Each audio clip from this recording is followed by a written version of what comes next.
Welcome to Amiyas kitchen. എല്ലാവർക്കും സുഖമാണെന്ന് കരുതുന്നു. ഇന്ന് നമുക്ക് നല്ല ടേസ്റ്റി ആയിട്ടുള്ളൊരു ചിക്കൻ ഫ്രൈഡ് റെസിപ്പി പരിചയപ്പെടാം. അധികം ഓയിലൊന്നും ചേർക്കാണ്ട് നല്ല മസാലയോട് കൂടി ഫ്രൈ ചെയ്തെടുക്കുന്ന ഒരു ചിക്കൻ റെസിപ്പിയാണ്. അപ്പോൾ നമുക്ക് നോക്കാം ഇതെങ്ങനെ തയ്യാറാക്കുന്നതാണ്.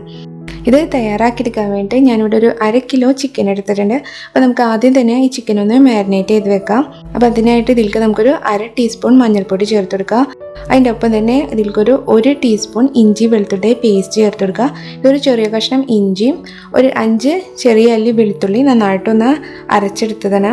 പിന്നെ നമുക്ക് ഇതിലേക്കൊരു 1 ടേബിൾ സ്പൂൺ തൈരും കൂടിയും ചേർത്ത് കൊടുക്കാം. അതിൻ്റെ ഒപ്പം തന്നെ ഒരു നാരങ്ങയുടെ നീര് മുഴുവനായിട്ട് നമുക്ക് ഇതിലേക്ക് ചേർത്ത് കൊടുക്കാം. പിന്നെ ആവശ്യത്തിനുള്ള ഉപ്പും ചേർത്ത് കൊടുക്കാം. അപ്പം ഇത്രയാണ് നമുക്ക് മാരിനേറ്റ് ചെയ്യാൻ വേണ്ടത്. അപ്പം ഇനി ഇതെല്ലാം നന്നായിട്ട് ഈ ചിക്കനിലൊന്ന് തേച്ച് പിടിപ്പിക്കാം. ഇപ്പോൾ നമ്മുടെ ചിക്കൻ മാരിനേറ്റ് ചെയ്ത് റെഡി ആയിട്ടുണ്ട്. ഇനി നമുക്കിതൊരു 15 മിനിറ്റ് ഇത് റെസ്റ്റ് ചെയ്യാൻ വേണ്ടി വെക്കാം. അതിൽ കൂടുതൽ വെക്കാൻ പറ്റിയാൽ നല്ലതാണ്. കുറഞ്ഞതൊരു 15 മിനിറ്റെങ്കിലും വെക്കാം. അപ്പോൾ ഇത് റെസ്റ്റ് ചെയ്യാൻ വെക്കുന്ന സമയം കൊണ്ട് നമുക്ക് ഇതിലേക്കുള്ള ബാക്കിയുള്ള ഇൻഗ്രീഡിയൻസ് തയ്യാറാക്കിയെടുക്കാം. ഇനി നമുക്ക് ഈ ചിക്കൻ ഫ്രൈ ചെയ്യാൻ വേണ്ടിയിട്ട് ഒരു മസാല തയ്യാറാക്കിയെടുക്കണം. അപ്പോൾ അതിന് വേണ്ടിയിട്ട് ഞാനിവിടെ ഒരു പാൻ അടുപ്പത്ത് വെച്ചിട്ടുണ്ട്. അതിലേക്ക് നമുക്കൊരു 3 ഉണക്കമുളക് ചേർത്ത് കൊടുക്കാം. പിന്നെ ഒരു 1/2 ടീസ്പൂൺ കുരുമുളക് ചേർത്ത് കൊടുക്കാം. പിന്നെ നമുക്ക് ഇതിലേക്ക് വേണ്ടത് ഒരു ചെറിയ കറുകപ്പട്ട, അത് ചെറുതായിട്ടൊന്ന് കട്ട് ചെയ്തെടുത്തതാണ്. അത് നമുക്ക് ഇതിലേക്ക് ചേർത്ത് കൊടുക്കാം. പിന്നെ ഒരു ഏലക്കായ, പിന്നെ ഒരു കരയാമ്പൂ. പിന്നെ നമുക്ക് ഇതിലേക്ക് വേണ്ടത് 1 ടീസ്പൂൺ വലിയ ജീരകം, പിന്നെ ഒരു 1 ടേബിൾ സ്പൂൺ ഉണക്കമല്ലി, പിന്നെ ഒരു 1/2 ടീസ്പൂൺ ചെറിയ ജീരകം. അപ്പോൾ ഇതും കൂടി ചേർത്തുകഴിഞ്ഞിട്ട് നമുക്കിത് നന്നായിട്ട് തന്നെ ഒന്ന് വഴറ്റണം. ഇത് നന്നായിട്ടൊന്ന് മൂപ്പായിട്ട് വരുന്നവരെ നമുക്കിത് വഴറ്റി കൊടുക്കാം. ഇപ്പം നമ്മുടെ മസാലയൊക്കെ നന്നായിട്ട് വഴറ്റി വന്നിട്ടുണ്ട്. ഇനി നമുക്ക് തീ ഓഫ് ചെയ്യാം. ഇനി നമുക്കിതൊരു വേറൊരു പാത്രത്തിലേക്ക് മാറ്റി കൊടുക്കാം. അതല്ലെങ്കിൽ ഇതിൽ തന്നെ ഇരുന്നിട്ടുണ്ടെങ്കിൽ ചിലപ്പോൾ ഇത് കരിഞ്ഞു പോവും. നന്നായിട്ടൊന്ന് ചൂടാറിയതിന് ശേഷം നമുക്കിതൊന്ന് പൊടിച്ചെടുക്കാം. ഇപ്പോൾ നമ്മുടെ മസാലപ്പൊടി നന്നായിട്ട് പൊടിച്ചെടുത്ത് റെഡി ആയിട്ടുണ്ട്. ഇനി നമുക്ക് ഈ ചിക്കൻ ഫ്രൈ റെഡിയാക്കിയെടുക്കാം. അപ്പോൾ അതിന് വേണ്ടിയിട്ടൊരു പാൻ വെച്ചിട്ട് അതിലേക്ക് കുറച്ച് വെളിച്ചെണ്ണ ഒഴിച്ചു കൊടുത്തിട്ടുണ്ട്. ഇപ്പോൾ വെളിച്ചെണ്ണ നന്നായിട്ട് തന്നെ ചൂടായിട്ട് വന്നിട്ടുണ്ട്. ഇനി ഇതിലേക്ക് നമുക്കൊരു 1/4 ടീസ്പൂൺ വലിയ ജീരകം ചേർത്ത് കൊടുക്കാം. ജസ്റ്റ് ഒന്ന് മൂപ്പായിട്ട് വന്നിട്ടുണ്ട്. ഇനി ഇതിലേക്ക് നമുക്ക് ഒരു മീഡിയം സൈസ് സബോള നന്നായിട്ട് കനം കുറച്ച് അരിഞ്ഞതും, പിന്നെ ഒരു 2 പച്ചമുളക് കനം കുറച്ച് വട്ടത്തിൽ അരിഞ്ഞതും, കുറച്ച് വേപ്പിൻ്റെ ഇലയും കൂടി ഇതിലേക്ക് ചേർത്ത് കൊടുക്കുക. അതിൻ്റെ ഒപ്പം തന്നെ നമുക്ക് ഇതിലേക്ക് കുറച്ച് ഉപ്പും കൂടി ചേർത്ത് കൊടുക്കുക. ഉപ്പ് നമ്മൾ ചിക്കനിൽ കുറച്ച് ഇട്ട് കൊടുത്തിട്ടുണ്ടായിരുന്നു. അപ്പോൾ അതും കൂടി നോക്കിയിട്ട് ഇട്ട് കൊടുത്താൽ മതി. അപ്പം ഇനി നന്നായിട്ട് ഇതൊന്ന് വഴറ്റണം. ഇത് കുറച്ച് നന്നായിട്ടൊന്ന് വാടി വരണ വരെ നമുക്കിത് വഴറ്റി കൊടുക്കാം.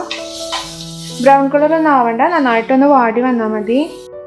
ഇപ്പോൾ നമ്മുടെ സബോളൊക്കെ നന്നായിട്ട് തന്നെ വാടി വന്നിട്ടുണ്ട്. ഇനി നമുക്കിതിലേക്ക് നമ്മൾ മാരിനേറ്റ് ചെയ്ത് വെച്ചിരുന്ന ചിക്കൻ ചേർത്ത് കൊടുക്കുക.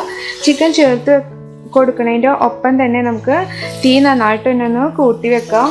എന്നിട്ടിത് ഈ സബോളയിലും ഇട്ടിങ്ങായിട്ട് നന്നായിട്ട് തന്നെ ഒന്ന് വഴറ്റി കൊടുക്കണം. ഹൈ ഫ്ലെയിമിൽ ഇട്ടിട്ട് തന്നെ വേണം ഇത് ചെയ്യാൻ വേണ്ടിയിട്ട്. ഒരു 10 മിനിറ്റോളം ഇത് നന്നായിട്ട് തന്നെ ഒന്ന് വഴറ്റി കൊടുക്കണം. ഇപ്പോൾ നമ്മുടെ ചിക്കൻ്റെ കളറൊക്കെ നന്നായിട്ട് ചേഞ്ച് ആയിട്ട് വന്നിട്ടുണ്ട്. ഇനി നമുക്കിതിലേക്ക് നമ്മൾ നേരത്തെ പൊടിച്ച് വെച്ചിരുന്ന മസാലപ്പൊടി മുഴുവനായിട്ട് ഇതിലേക്ക് ചേർത്ത് കൊടുക്കുക.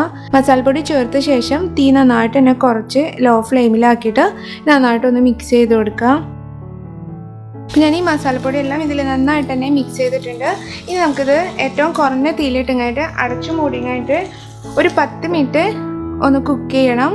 ഏറ്റവും കുറഞ്ഞ തീയിലിട്ടിട്ട് കുക്ക് ചെയ്താൽ മതി. പിന്നെ നമ്മൾ യൂസ് ചെയ്യുന്നത് സ്റ്റീൽ പാത്രമൊക്കെ ഉണ്ടെങ്കിൽ 10 മിനിറ്റ് അടച്ചു വെച്ചാലും ഇടയ്ക്കൊന്ന് ഇളക്കി കൊടുക്കുക. അതല്ലാന്നുണ്ടെങ്കിൽ ഇത് അടി പിടിക്കും. ഇപ്പോൾ നമ്മുടെ ചിക്കൻ അടച്ചു മൂടി വെച്ചിട്ട് ഒരു 10 മിനിറ്റ് ആയിട്ടുണ്ട്. നമുക്കിതൊന്ന് തുറന്ന് നോക്കാം. ഇപ്പോൾ നമ്മുടെ ചിക്കനൊക്കെ നന്നായിട്ട് തന്നെ കുക്കായിട്ടുണ്ട്. ഇനി നമുക്കിതൊന്ന് തുറന്ന് വെച്ച് കഴിഞ്ഞാൽ ഒരു 10-12 മിനിറ്റ് ലോ ഫ്ലെയിമിലിട്ടിട്ട് നന്നായിട്ടൊന്ന് കുക്ക് ചെയ്തെടുക്കണം. ഈ മസാലയൊക്കെ ഈ ചിക്കനിൽ പിടിച്ചിട്ട് ചിക്കനൊന്ന് ഡ്രൈ ആയിട്ട് ഫ്രൈ ആയി വരുന്നവരെ നമുക്കിത് കുക്ക് ചെയ്തെടുക്കാം. ഇപ്പോൾ നമ്മുടെ ചിക്കനൊക്കെ നന്നായിട്ട് ഫ്രൈ ആയിട്ടുണ്ട്. മസാലയൊക്കെ ശരിക്കും ചിക്കനിൽ നന്നായിട്ട് തന്നെ പിടിച്ചു വന്നിട്ടുണ്ട്. നമ്മൾ നോർമലി ഡീപ്പ് ഫ്രൈ ചെയ്തെടുക്കണേലും നല്ല ടേസ്റ്റാണ് ഈ രീതിയിൽ ചിക്കൻ ഫ്രൈ ചെയ്തെടുക്കുമ്പോൾ. ഇത് ചപ്പാത്തിയുടെ കൂടെയും ചോറിൻ്റെ കൂടെയും അതുപോലെ പൊറോട്ടയുടെ കൂടെ ഒക്കെ കഴിക്കാൻ നല്ല ബെസ്റ്റ് കോമ്പിനേഷനാണ്. ഇപ്പോൾ ഇത് ഓൾമോസ്റ്റ് റെഡി ആയിട്ടുണ്ട്. ഇനി നമുക്കിതിലേക്ക് കുറച്ച് വേപ്പിൻ്റെ ഇലയും കൂടി ഇട്ട് കൊടുക്കാം. എന്നിട്ട് ഇത് നന്നായിട്ടൊന്ന് മിക്സ് ചെയ്തതിന് ശേഷം നമുക്ക് തീ ഓഫ് ചെയ്യാം. ഇപ്പം നമ്മുടെ മസാല ചിക്കൻ ഫ്രൈ റെഡി ആയിട്ടുണ്ട്. അപ്പോൾ എല്ലാവരും ഇതൊന്ന് ട്രൈ ചെയ്ത് നോക്കട്ടോ. ശരിക്കും നല്ല ടേസ്റ്റാണ്. ഇഷ്ടപ്പെട്ടാൽ ഫാമിലീസിനും ഫ്രണ്ട്സിനും ഷെയർ ചെയ്യാൻ മറക്കരുത്. അതുപോലെ ലൈക്ക് ചെയ്യാനും സബ്സ്ക്രൈബ് ചെയ്യാനും മറക്കരുത്. താങ്ക്